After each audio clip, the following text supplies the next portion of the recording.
So we brought up with Crowley, demons are summoned up through the subconscious, an immanent form of noumenon. To the group of Denon, demonic summoning deals with hyperstition, whereby fictions become facts, tied to Land's pneumogram, and pandemonium, a place of all demons, tied to Pan. Capitalism is thus connected to a form of demonic dealings with devils, summoning itself into existence with spells and sorcery. As Marx and Engels noted in the Communist Manifesto, modern bourgeois society, with its relations of production, of exchange, and of property, a society that has conjured up such gigantic means of production and of exchange, is like the sorcerer, who is no longer able to control the powers of the netherworld, whom he has called up by his spells. Depending on the translation, netherworld is often translated as demons, as the netherworld is the world of the dead, i.e., the underworld or hell. Capitalism essentially is a force that is seemingly beyond human control. To Marx and Engels, this meant that capitalism held within it a self-destructive nature, which would thus bring an end to the bourgeoisie and permit the proletariat to take power. To Land, however, since capital is tied to the noumenal will, no human, whether proletariat or bourgeoisie, will come to take control. To Land, of course, it will be AI that develops and evolves onward via the noumenal will, leaving man and his Anthropocene age extinct.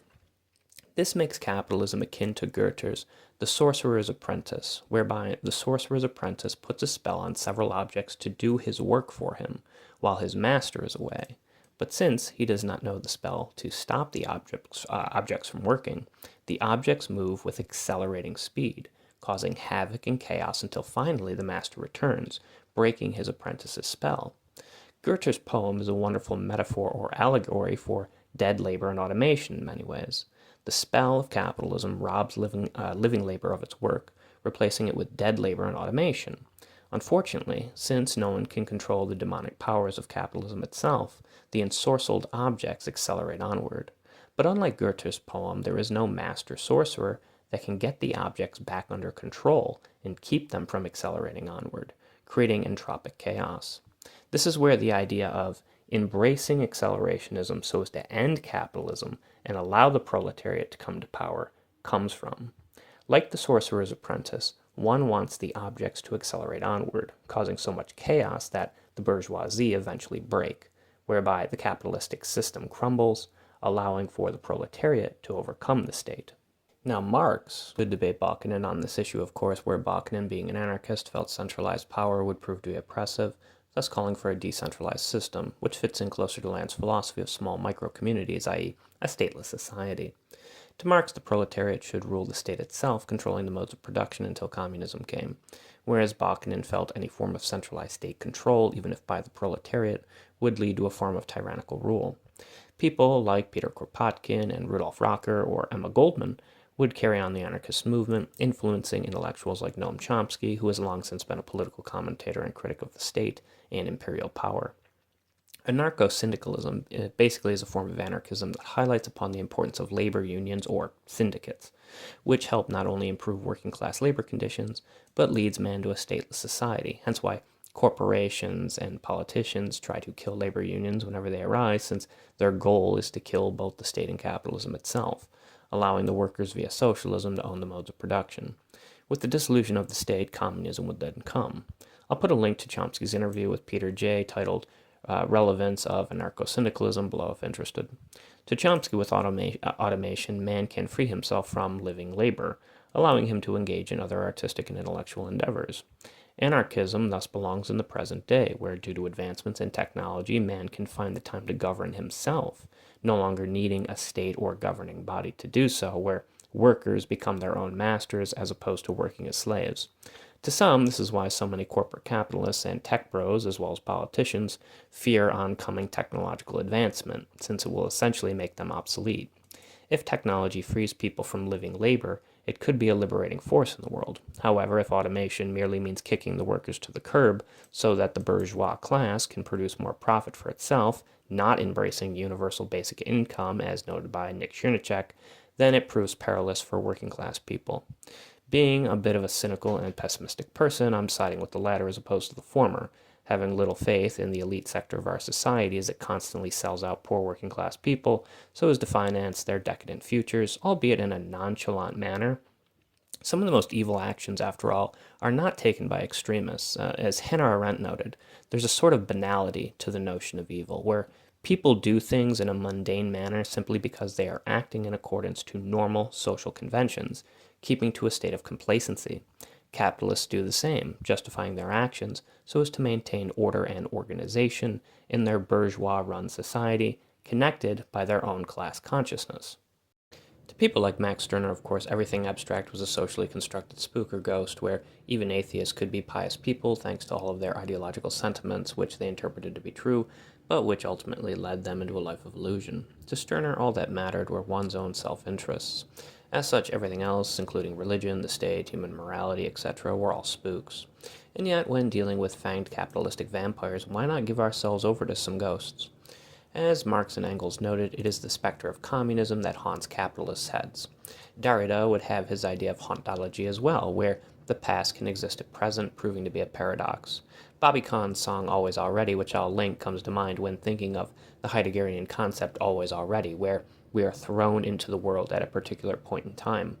Derrida linked hauntology to the specter of Marx when the USSR fell. Joyce's Wake, too, had to do with a fall and thus awakening in the Gnostic sense. It is this fall and rise, like the sun via Ra or Set, or the phoenix, that guides the minds of men, death and rebirth. Hauntology, of course, deals with death, akin to the death of communism, as we said that Derrida was noting back in 1991. Fisher would use hauntology in relation to nostalgia and retro-reality, where capitalism could literally profit off of our collective memories as men, noted again by Bobby Kahn in another song of his called Disposable Future, which I'll also link.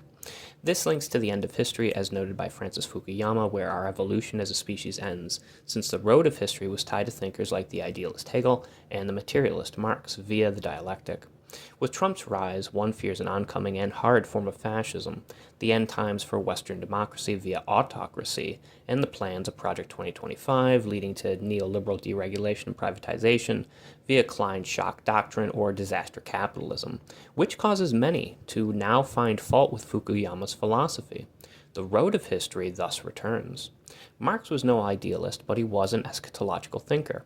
As we noted, eschatology is linked to death and thus rebirth. And so the pattern of death and rebirth never truly dies. The phoenix always rises from the flames. Material man struggles, having no German ideal of utopia in his head. Land and Deleuze both hate Hegel due to his dialectics, right? The dialectical ties to identity. But as Thomas More noted, by the name of his novel Utopia, means no place, seen as a satire of the Catholic Church. Mark Fisher, like Johnny Rotten, concluded that the future has been canceled, making it akin to a utopian no place that has been lost to time. Now, Andrew Culp said in Dark Deleuze that we were turning the now here into nowhere. Now, Deleuze, of course, uses Samuel Butler's novel, Erewhon, right, which is an anagram of nowhere and now here, to discuss the ideas of AI and self-replicating machines, since the book focuses on such concepts where machines may become aware one day. So for our purposes, the now here, we can link this to Augustinian time with land, which keeps people to an eternal or infinite present where the future only unfolds through finitude. Finite and material man will soon face the future, and like any far off enough future, it will drive men to death, encountering the Heideggerian nothing or the nowhere, since we are but beings toward death itself in the Buddhist sense. But nowhere also links to the eternal now. That nowhere, after all, is tied to no place or utopias, a Gnostic and Plerametic paradise, and other idealist and spiritual forms of thought, akin to Christianity, found only by way of infinity, where God is outside of time in the transcendental sense. The now here is thus also the nowhere, driven by death due to death being connected to being reborn, linking the finite with the infinite and proving to be a paradox. The pneumar breath lives on, tied to the spirit and word or logos, linked to the inner mind, phantasia, which connects to both fantasy and phantom or ghost or specter. This form of consciousness, whether false consciousness or class consciousness, is the specter of humankind, linked to our fall out of Eden and the fall of the Tower of Babel, linked to Babylon and apocalyptic revelation. Myth still persists in the minds, the linguistic spirits of material men.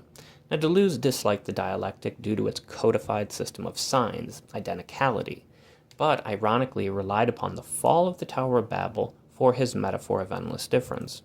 The specter of man is linked to the limits of language, which, as Chomsky notes in his Universal Grammar, is biologically and instinctually beset upon the human species.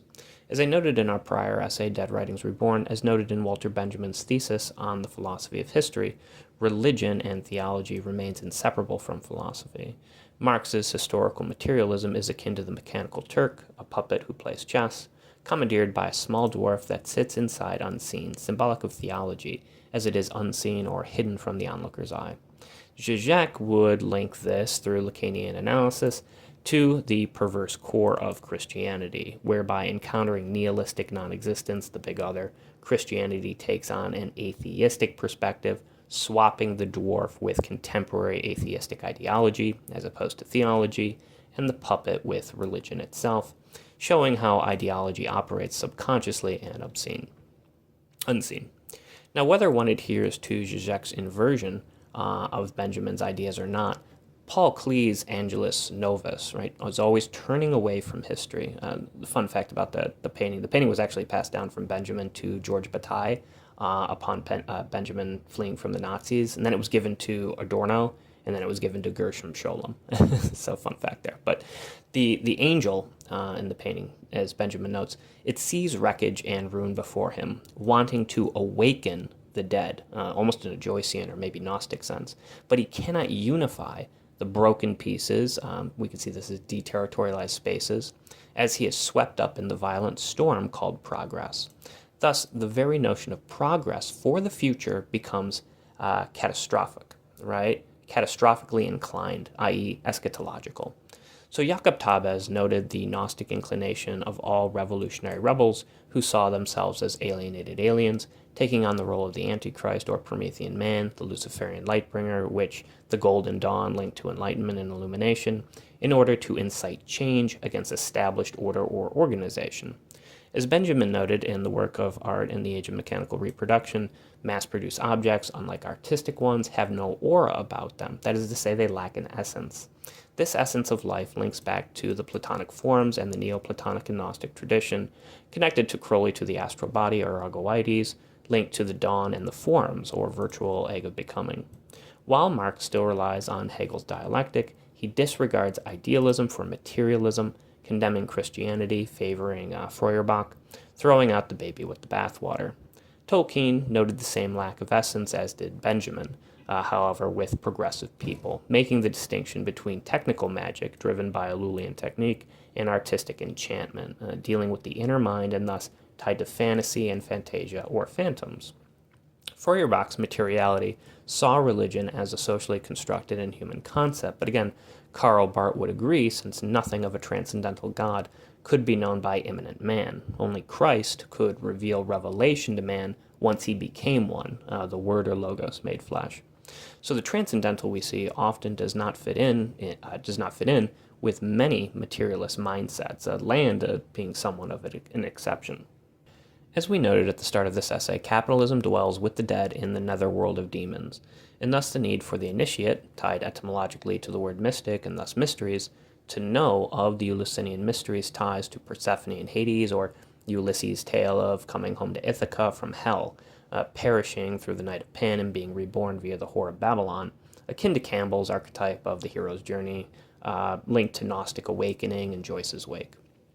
For in terms of ghosts or spirits, what is more spooky or eerie than the unknown, as Lovecraft noted, the transcendental and mystical mystery tied again to the inner minds of men, a constant home that is haunted, where he summons up demons from his subconscious, bringing them into being with his pneumatic breath or spirit. From this, we could see how demons link to the spirit, the Greek daemon, that in terms of good or evil is ambivalent, acting as one's guardian spirit in life. So, like the dialectic, it is this ambivalence of two that brings about the third term, or being into creation, where death leads to rebirth, or where thesis and antithesis are synthesized. Death is thus linked to a fall of some kind, just as the autumn season implies, bringing death so as to be reborn in spring. Via death and rebirth, men are alchemically made immortal, endlessly becoming other, which allows them to time travel, much like how capitalism is a time machine to land, escaping the eternal one-god universe via spiral time, which again is noted by the demons in Pandemonium.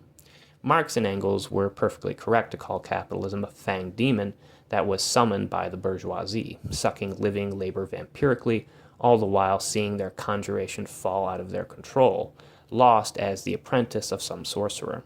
To land, there is no master sorcerer that can save the apprentice. No one is coming to save us from ourselves, led on by Bataille's accursed chair and excess of the sun.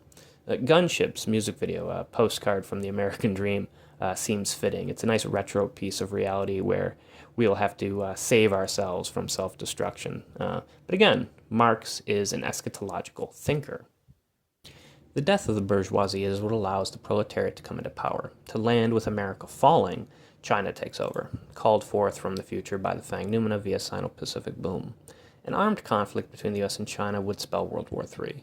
As Chomsky noted in his essay, If We Want Humanity to Survive, We Must Cooperate with China from 2022, one cannot put it beyond the United States to end the world via nuclear annihilation if they cannot control China. Of course, this would be no mere metaphorical death for man. Driven about by demons, specters and spirits continually haunt the minds of modern-day men, lost to language where man has both a demon and an angel sitting upon each shoulder of his psyche, whispering their ideas into his ear. Only an exorcist can dispel such a demon, often noted by the abbreviation of INRI. But as we noted in our prior essay, that would require working two ways at once, proving to be a linguistic paradox, the infinite qualitative distinction of Kierkegaard concerned with having a leap of faith, right, in Christ, or the nonsense language of Lewis Carroll, or the limit experience of poetry as noted by people like Rimbaud, relying upon things like shamanism or Eliade's Hierophant to get outside due to the limits of language, logic, reason, and rationality. Since freedom itself, as Parsons noted, is a two-edged sword where freedom and responsibility in an existential, even Sartrean sense, where man is condemned to be free, comes at the forefront, where material man must take responsibility if his existence precedes his essence. But even if essence precedes existence, say in the Christian or Gnostic sense, connected to the plurimatic or spiritual plane, we have the responsibility to find freedom, liberating ourselves from the demiurge of deceit, i.e., that which alienates and exploits us. The materialistic man turns himself into a demiurgic deity so as to fight the demiurge that enslaves and alienates him. Giorgiani's transhuman homunculus comes to mind here, where the idealist thinker seeks escape by way of the spirit, allowing the alien to find his home, or haunt, right, i.e. ghost or specter, since haunt etymologically is linked to home, as noted by Mark Fisher, where through his analysis of The Shining, we are to put aside our frivolous phantoms to focus on our lost futures, looking over things that we overlooked, as noted by the Overlook Hotel. So Marx, using the word specter to scare the bourgeoisie despite having a problem with Hegel's idealism, is ironic. The League of the Just used the slogan, all men are brothers, relying on Christian socialism, focusing on the brotherhood of man, noting how capitalism, by way of its cruelty, kind of proved not to be a very Christian practice. This would be well before Max Weber's work, The Protestant Ethic and the Spirit of Capitalism. So the League of the Just slogan was later replaced with Marx and Engels, right? Workers of the world unite. Since the bourgeoisie were not seen as the brothers of the proletariat people, confined to a separate class that waged war upon its workers via wage slavery and alienation and exploitation. In a way, both the idealist and materialist want to drive out the demiurge, only by different means. Here comes another common fold between the finite and the infinite. Both want to drive out the demiurge. As Zizek notes in The Pervert's Guide to Ideology, when putting on the glasses of John Nada or John Nothing from the film They Live, which is based on the story 8 o'clock in the morning by Ray Nelson, great story, you should read it, but one sees ideology, right, after bringing it up from the subconscious and into their conscious for what it is, a falsehood, a spook, or illusion. Perhaps, as Stirner had said, even our atheists at times can prove to be pious people, since specters and ideological spooks keep confined within men's fantastic minds, linked to the very breath of their being and becoming. Whether one actually believes in spooks or not is irrelevant, though, since it takes a ghost to fight a ghost, or perhaps a demon to fight a demon, where we become monsters, as Nietzsche noted, when fighting monsters. Such is the specter of consciousness itself, false and class consciousness included, seeking the needed gnosis to drive out the demiurgic devil.